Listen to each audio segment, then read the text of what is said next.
Long ago, when the world was still young and the animals could talk, the birds decided to have a great feast in the sky. It was the season of plenty. The clouds were white and fluffy, the trees were full of fruits, and far above the ground, the birds' kingdom was alive with music and laughter.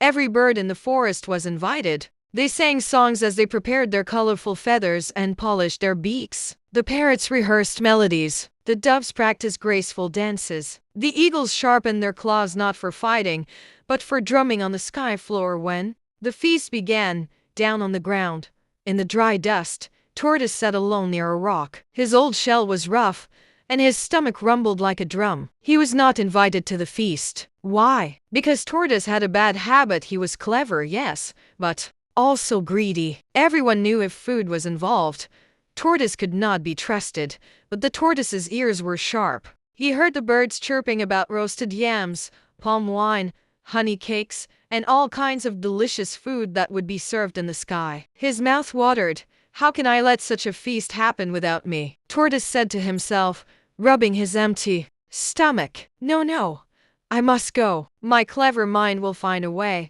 That night, he visited the birds' gathering place. He bowed politely and said, my dear friends, I heard about your wonderful feast. I have not seen you in so long. Wouldn't it be a joy if we all went together? The birds looked at each other and laughed. Parrot shook his head. Tortoise, you cannot fly. How will you come to the sky with us? Tortoise smiled. Oh, my dear parrot, where there is a will, there is a way. If each of you could lend me a feather, just one, I can make wings strong enough to fly with you. Now, the birds hesitated. They remembered Tortoise's tricks from the past. But he spoke so sweetly, with such polite words, that one by one, the birds agreed. Just one feather, they said.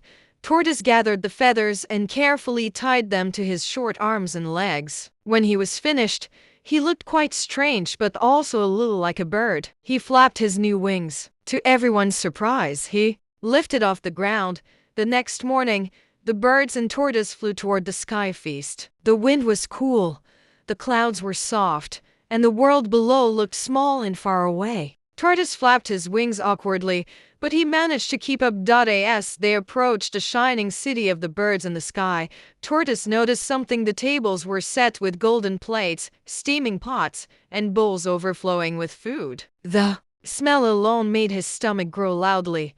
Before they landed, Tortoise turned to the birds and said, my good friends, there is one small matter we must settle. At great feasts like this, it is custom to take a new name, one that will bring good luck.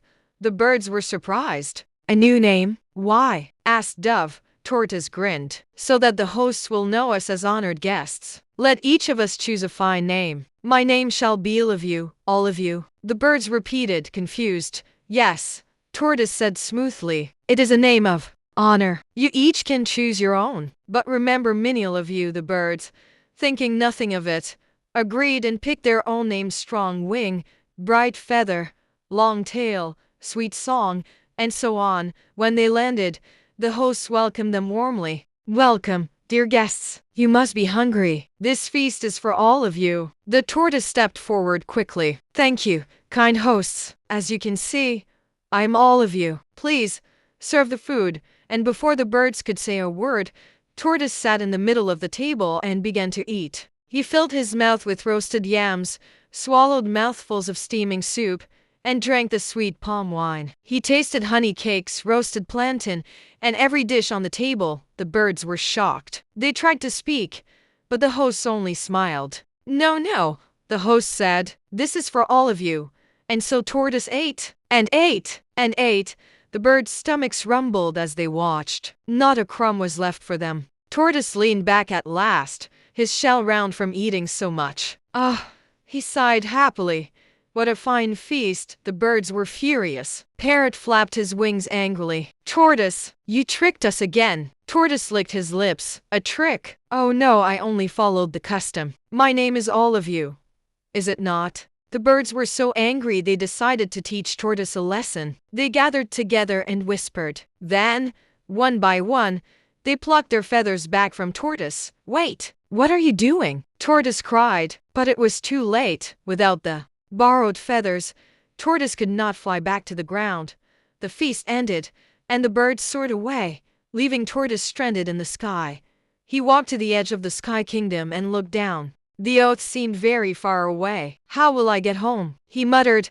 He called down to the ground. "Wife, wife, bring out all the soft things from our house, blankets, mats, everything so I can jump safely." But his wife was still angry at his tricks. She gathered every hard thing she could find, mortars, pestles, grinding stones, and laid them out instead. Tortoise, not seeing clearly from above, thought all was ready. He took a deep breath, closed his eyes, and jumped.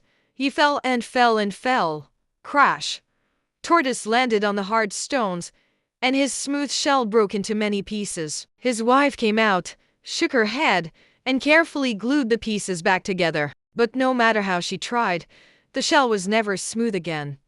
That is why, to this day, the tortoise's shell is rough and cracked, and that is why, whenever the birds have a feast, Tortoise is never invited, because everyone remembers the day his greed took him to the sky.